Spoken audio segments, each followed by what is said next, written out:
Hello to you and welcome back. This is day 3 now of having a look at why New Year's resolutions don't work and what to do instead. Now, on day 1, we looked at setting New Year's intentions and how much more powerful they are than actually setting New Year's resolutions. So if you haven't seen that, go back and have a look at that one. It's only about 10 minutes or so. Then yesterday we had a look at how coming up with your own personal mantra, and that's just one word, so it's nothing complicated to remember, how that can help to just pull you out of negative emotion really quickly by reminding you of how amazing you are. So if you haven't seen that one, go and have a look at that one too. That one's really, really powerful. And today we're going to have a look at how to pivot, how to change your perspective on a negative thought or emotion, because let's face it, we all get negative thoughts and emotions. It's nothing that we can get away from, and it's a normal part of being a human being. None of us are perfect enough that we have this joyful, wonderful, euphoric state of mind all the time. So today is basically a mindset activity where we'll be helping to change and to pivot negative emotions into positive emotions. So pivoting negative thoughts. Now, you can't, let's get this clear first. You can't push a negative thought away. You can't make it disappear. You shouldn't really push them down inside. You shouldn't try and suppress them. You should just allow those negative thoughts to come through and to really acknowledge them and to allow them to guide you. Because what you have inside you is your own inner guidance system. If you're a follower of Abraham Hicks, you'll probably have heard Abraham talk about that. And your inner guidance system tells you how you're feeling. So you can tell whether you feel good, whether you feel bad, whether you feel sad, whether you feel happy, euphoric, empowered, whatever it is. So you know when you feel bad. So when you're going through your day, or maybe you've come home from work and you're not feeling too good about the day, or there's some kind of area of your life that you're not happy with, you know that you're feeling bad. And the thing that you need to do is to ask yourself why you're feeling bad. So, let's just say, let's take an example that you're not very happy with the relationship with your partner that you've got. You're thinking, it could be better. They're not behaving in a way that I want them to, or maybe I'm not feeling the way that I would like to. Basically, ask yourself what it is, what this bad feeling is, where it's coming from. And then it's really, really useful then to write down the answer. Now, writing down, it might kind of seem like, why would I need to write it down? It's in my head. Writing it down gets it down on paper, makes it puts it out into the universe, gives it some solidity, so it's there in front of you. So you can then kind of step back a little bit and be kind of objective from it, just very slightly. Okay, so let's just say, for example, so what do we do with that? Let's say it's your job that is, you're not happy with your job, getting up early every morning, doing the commute to work, or maybe you're even working from home and you're not enjoying it, and you write down, my job makes me miserable. So I'm feeling really bad. My job makes me miserable. So what do you do with that? How can your job's still the same. You can't, you're not in the position to just go and quit tomorrow and find your dream job, because you're not in that place at the moment. So what do you actually do? So the way that you do that is to try and change your own perspective on a few aspects of your job. Okay, so the way that we would do that is to make a list of things that are good about your job. Now, everybody on the planet, it doesn't really matter what you do, you can find something positive about something that's making you miserable if you look hard enough. So let's just say you've got this really terrible job. Now, I was in a position. I was 23 at the time. I was working in a call center, and I absolutely hated my job. I literally used to go to work in the morning crying. I hated it that much. I did quit and went traveling, so because I was still quite young, so I was completely invincible at that time, obviously. But even then, I could see some positives about the job. So, for example, if my job was making me miserable, I could write down things like, I'm happy my job brings me money to buy things. It pays my bills, it pays my mortgage, it buys me food to eat, it pays for my electricity, which keeps me warm and keeps my computer going, my internet.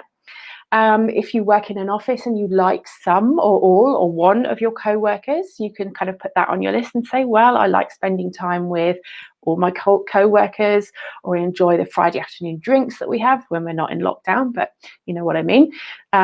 or my office is comfortable and warm. I like my chair at my desk. I like the setup of my desk.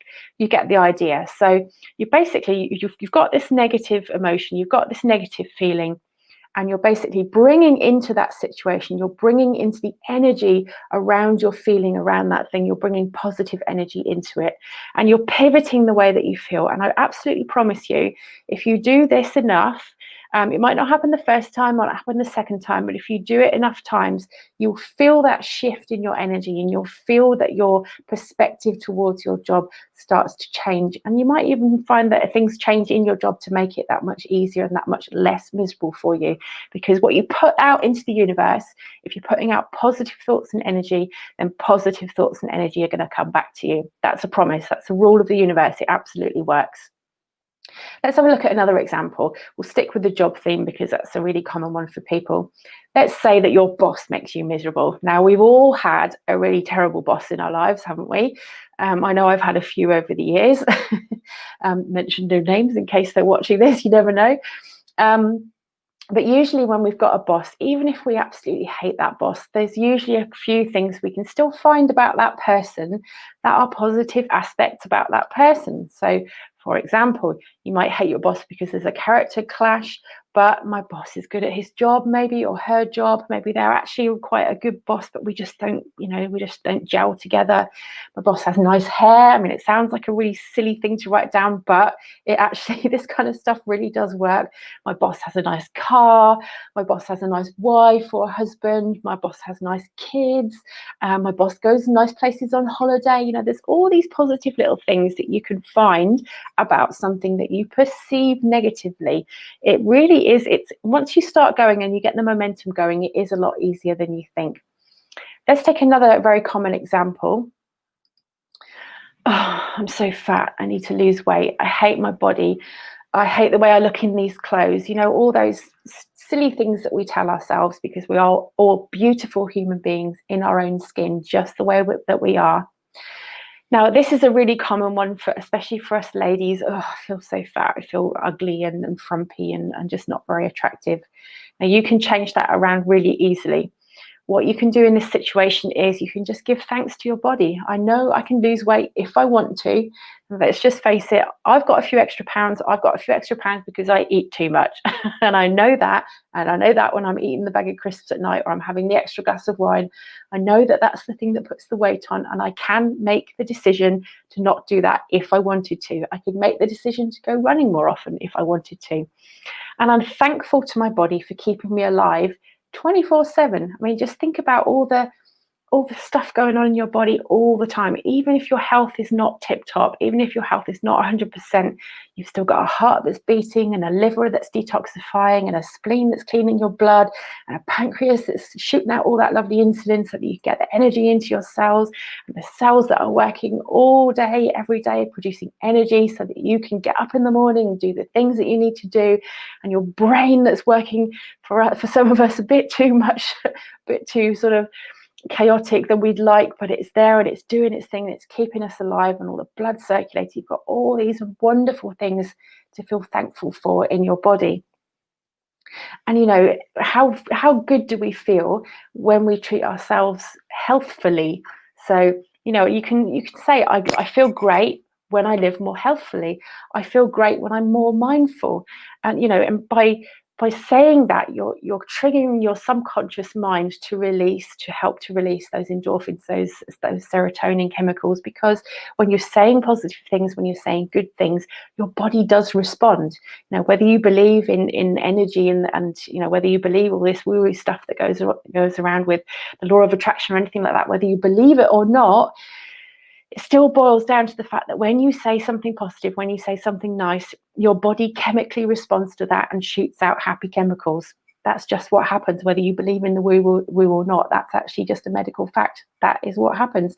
That's why doctors are now recognizing that things like meditation and yoga are healthful practices, because they do make you a healthier person. Okay, that was all I wanted to share with you today, is how to pivot those negative thoughts, to take something negative, to take a negative feeling and basically flood it with more positive aspects about that thing than the negativity that you can think of. So go back and watch this video again if you didn't get all that. And a good exercise to do would actually just write down things that you are feeling not so great about. And maybe it might be a list of, don't go overboard, don't go looking for things to feel bad about, but things in your life that you're not 100% happy with. And then write down those lists, write down those positive aspects about those things, and you will start to feel yourself shifting. You will start to feel a pivot and a change occurring. So that is all I wanted to talk to you about today. I'll be back again tomorrow for part 4 of why resolutions don't work and what to do instead. And we will have a look at more positive ways to bring you success in 2021. Have a great day. See you tomorrow. Bye.